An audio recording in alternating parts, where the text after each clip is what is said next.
কিন্তু স্যার ধর্ম শক্তিশালী হতে পারে না, আসল শক্তি হলো আল্লাহ। ঠিক, আমি আপনার সঙ্গে একমত। চূড়ান্ত শক্তি আল্লাহ। আর ঈশ্বরের ধর্ম হচ্ছে চূড়ান্ত। স্যার ঈশ্বরের ধর্ম ইসলাম না, ঈশ্বরের ধর্ম ইসলাম না, এটা না। ইসলাম, যদি আরবি শব্দ ইসলাম আপনাকে মর্মাহত করে সেটাকে আপনি দূরে রাখেন। না না, এটা আমাকে আঘাত করছে না, আমি এটা আপনাকে কষ্ট বলছি বোন, দিচ্ছে না। যদি মর্মাহত না করে না তবে স্যার, এটা একটা ভালো শব্দ, কিভাবে এটা অন্যকে আঘাত করে, অন্তত একজন শিক্ষিত মেয়েকে না।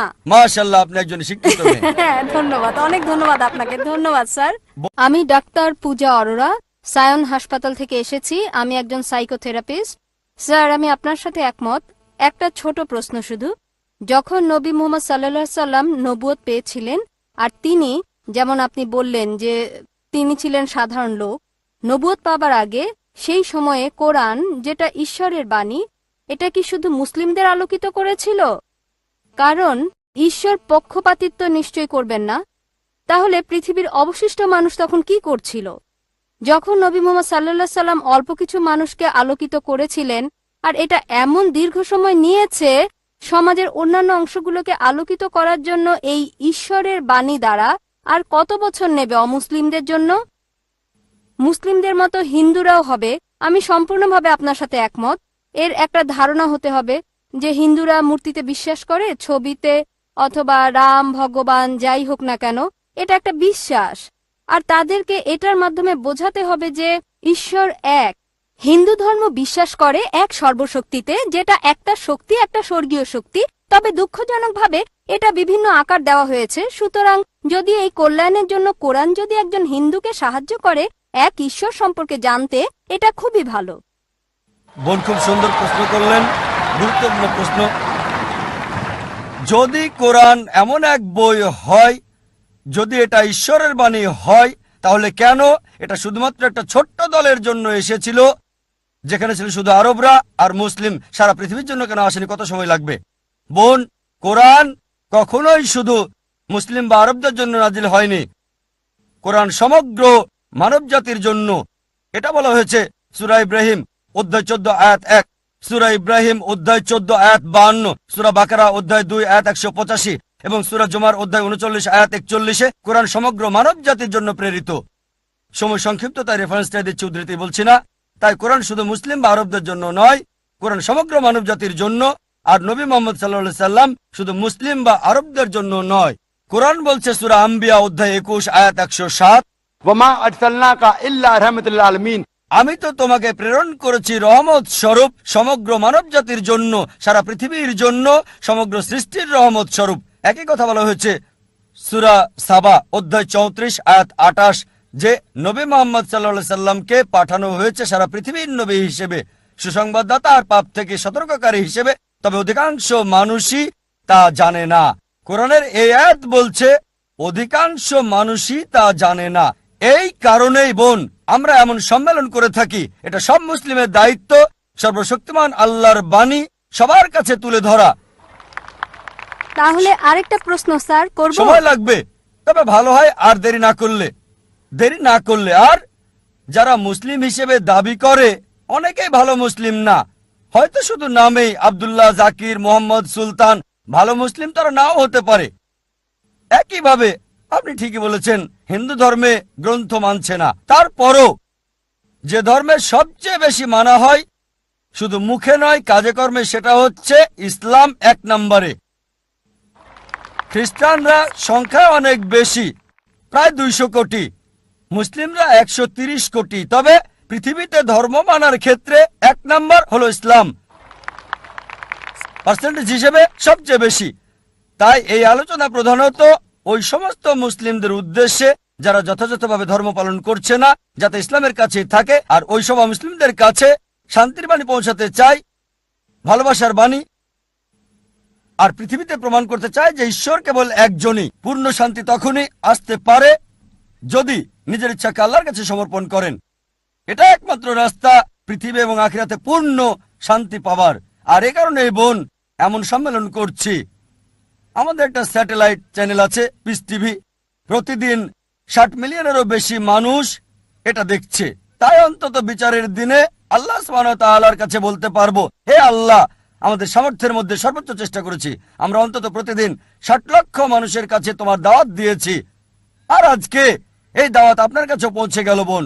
তাই পরবর্তীতে বিচারের দিনে বলতে পারবো, আল্লাহ সুবহানাহু ওয়া তাআলাকে আমি দাওয়াত দিয়েছি, এই বোনকে গ্রহণ করা না করাটা আপনার বিষয়। আরেকটা বিষয় স্যার বলতে পারবো, একটু যোগ করতে চাই, পারবো? অনেক ধন্যবাদ স্যার। আর একটা বিষয়, যদি ঈশ্বর নিরপেক্ষ থাকবেন বিচারের দিনে, তাই না? তাহলে আপনি পক্ষপাতিত্ব করলেন যে অমুসলিমদের অগ্রাধিকার দেওয়া প্রশ্ন করার ক্ষেত্রে। ঈশ্বর ন্যায় নিরপেক্ষ। তাই যদি হিন্দুরা মূর্তি এবং ছবিতে বিশ্বাস করা বন্ধ করে আর তারা সর্বশক্তিমানে বিশ্বাস করে, যার কোনো আকৃতি নেই, কোনো আকার নেই, বিচারের দিনে তারা কি মুসলিম হিসেবে গণ্য হবে সর্বশক্তিমান ঈশ্বরের কাছে? না, এটা এমন না। একই ধারণা যা হিন্দু ধর্মে আছে, যা ভুল বিশ্বাস আর আকৃতি দিয়ে পালন করা হয়।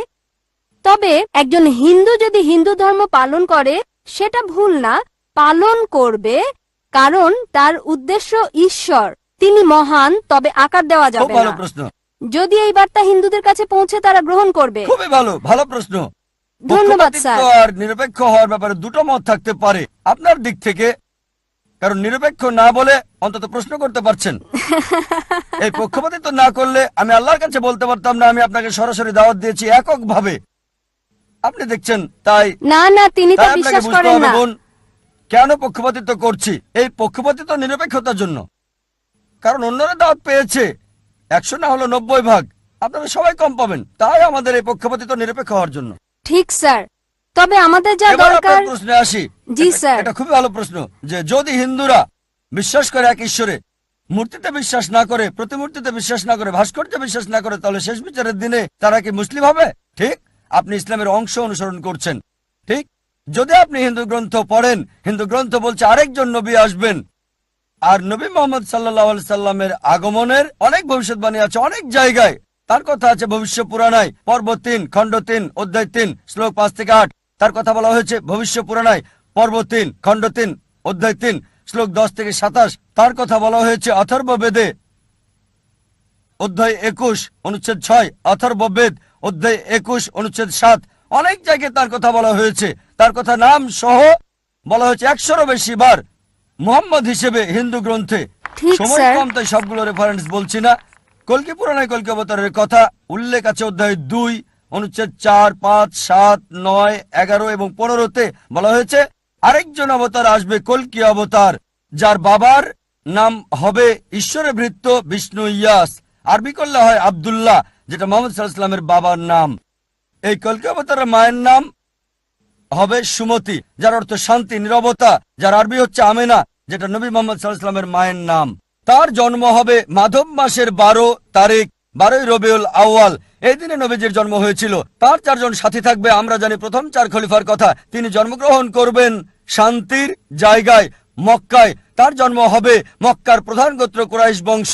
আরো বলছে তিনি উত্তর দিকে যাবেন, একটা গুহা থেকে ফিরে আসবেন। আর নবীজি মুহাম্মদ সাল্লাল্লাহু আলাইহি ওয়াসাল্লাম মক্কা থেকে মদিনায় গিয়ে আবার এসেছিলেন। আরো অনেক আছে কল্কি অবতার সম্পর্কে। আপনি একটা অংশে বিশ্বাস করছেন লা ইলাহা, আপনাকে এটা বিশ্বাস মুহাম্মাদুর করতে হবে রাসূলুল্লাহ। মুহাম্মাদুর রাসূলুল্লাহ। ধন্যবাদ স্যার, ধন্যবাদ। আর যদি এটা করেন, নাম যাই আছে থাক, সেটাই থাকুক, হোক প্রীতি, যে নামই থাকুক। আপনার নাম কি বোন? পূজা। পূজা, এই নামই থাকুক, বদলাতে হবে না। মুসলিম হলেই হলো, নাম পরিবর্তনের কোনো দরকার নেই আপনার। কিন্তু স্যার ধারণাটা। এক ঈশ্বরের ধারণা, কোনো মূর্তি নেই, কোনো প্রতিমূর্তি নেই। তার শেষ এবং চূড়ান্ত নবী মুহাম্মদ। ইনশাআল্লাহ বিচারের দিনে আপনি জান্নাতে যাবেন এই পূজা নাম নিয়েই। তাই স্যার রাস্তা ভিন্ন ভিন্ন, মূল বিষয় হলো উদ্দেশ্য এক হতে হবে। আমি এটাই বিশ্বাস না করি। বোন, গন্তব্যের জন্য পথগুলো ভিন্ন। যদি সবগুলো পথের গন্তব্য একই জি হয়ে থাকে স্যার, তাহলে আলাদা কথা। লক্ষ্য তো একই হবে, এটাই আমি বলতে চাচ্ছিলাম। বোন, সব রাস্তা দিয়ে রোমে যাওয়া যাবে না।